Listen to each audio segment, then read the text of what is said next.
여러분은 요즘 자신의 스트레스 지수가 어느 정도인지 알고 계시나요? 아무리 성격 좋은 사람도 스트레스를 안 받고 살 수는 없는 것 같아요. 사람마다 일하는 방식이 다르고 중요하다고 생각하는 분야가 다르기 때문에 같이 일을 하거나 사역할 때 혹은 관계를 맺을 때도 마냥 좋기만 할 수는 없을 겁니다. 그래서 오늘은 스트레스 지수가 높고 삶이 위태롭다고 느껴지시는 분들을 위해서 이 책을 골라봤어요. 정서적으로 건강한 영성이라는 책인데요. 이 책을 쓴 피터 스카지로는 목사이자 작가인데요. 그가 이 책을 쓴 계기가 있습니다. 교회와 가정에서 문제없이 살아가고 있다고 믿고 있었는데 어느 순간 뭔가 잘못되고 있다는 걸 깨달았다고 해요.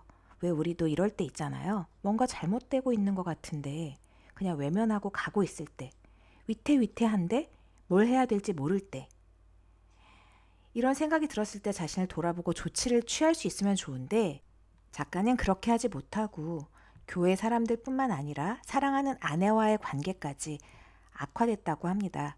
그러고 나서야 그 모든 상황이 다른 사람이 아닌 자신의 문제였다는 걸 깨닫게 됐고 자기 스스로가 어떤 사람인지 직면하게 되면서 고통 가운데 몸부림치는 경험을 하게 됐다고 해요.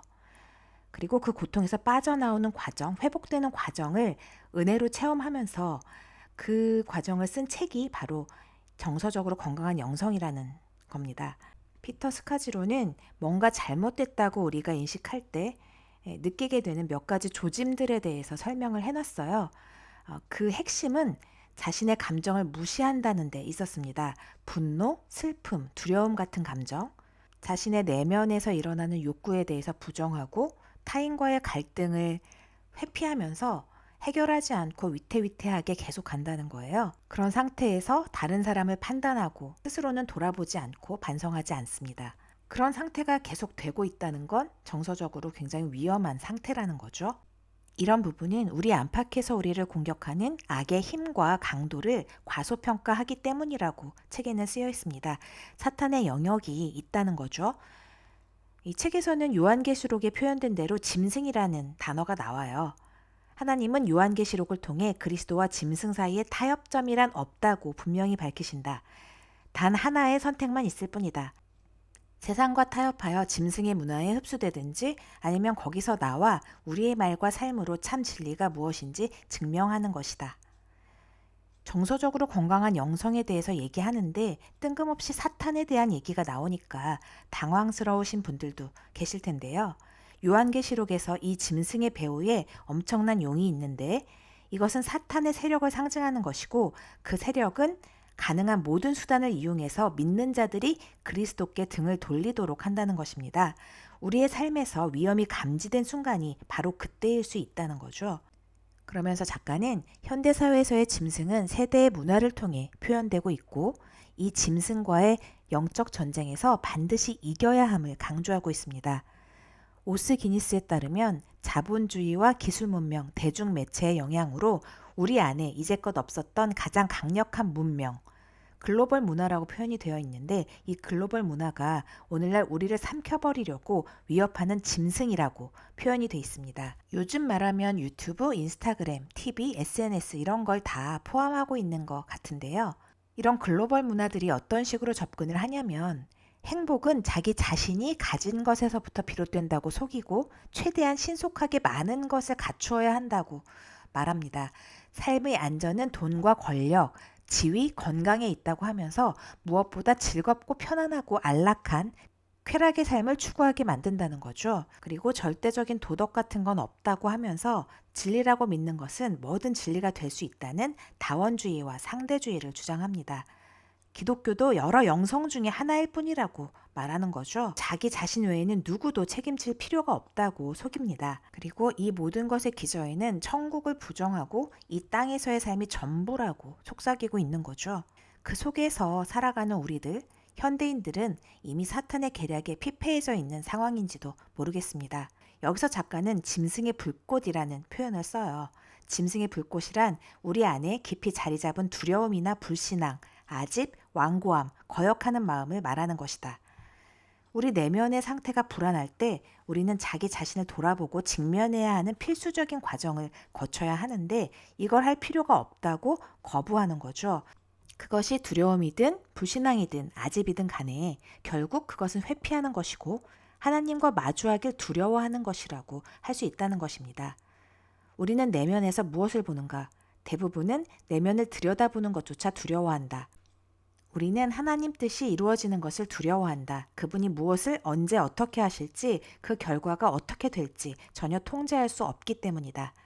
하나님의 뜻은 복종과 신뢰를 요구하며 우리가 기꺼이 하고 싶지 않은 어떤 것이다.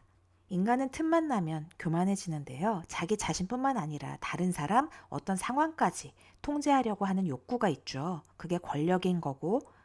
그런데 하나님을 믿는다는 것은 절대적으로 나의 통제권을 내려놓고 하나님의 통제 아래 들어가는 것이기 때문에 이 시대와 대척점에 있을 수밖에 없습니다.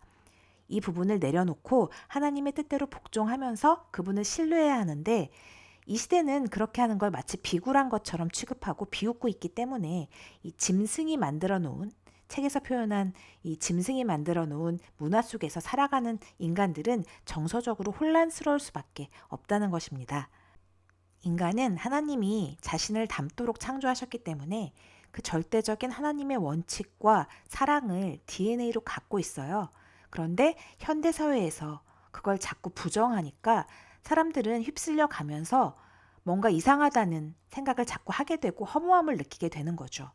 우리 조상 아담과 하와의 죄는 우리 모두에게 깊은 흔적을 남겼다. 우리의 생각과 의지는 빛에 저항하고 어둠을 더 좋아한다. 죄의 늪에서 헤어나오려고 버둥댈수록 더 깊이 가라앉을 뿐이다.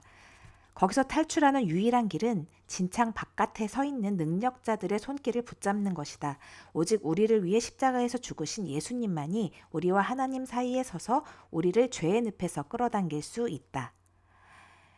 여러분들은 어떻게 느끼고 계신가요? 이 영상을 들으시는 분들 대부분이 크리스찬일 거라고 생각이 되는데 사실 포스트 모더니즘과 상대주의, 다원주의를 배경으로 하는 이 지금 세상에서 크리스찬으로 살아가기가 굉장히 혼란스럽고 버겁지 않으신가요?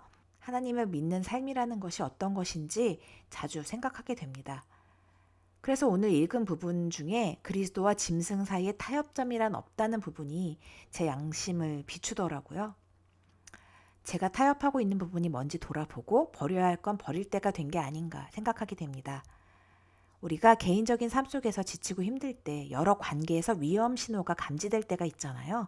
그럴 때 내 삶이 왜 이렇게 피폐해졌는지 돌아볼 수 있어야 하고 사탄의 고도의 전략에 휘말리지 않도록 자신의 영성을 돌볼 수 있는 건강한 영성의 크리스찬이 되길 바라봅니다. 만약 자기 자신을 직면하는 것이 불필요하다고 생각된다면 그 영적 신호를 잘 감지해서 자신이 외면한 감정이 무엇인지 찾아보고 정서적으로 불안한 상태라는 것을 인정할 때라는 것을 기억하시면 도움이 될 것 같습니다.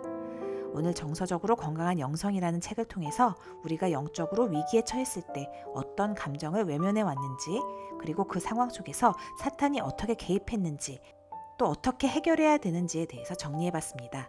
여러분들에게 도움이 되고 회복이 되는 이야기였길 바라면서 지금까지 크리스찬 인사이트에서 전해드렸습니다. 감사합니다.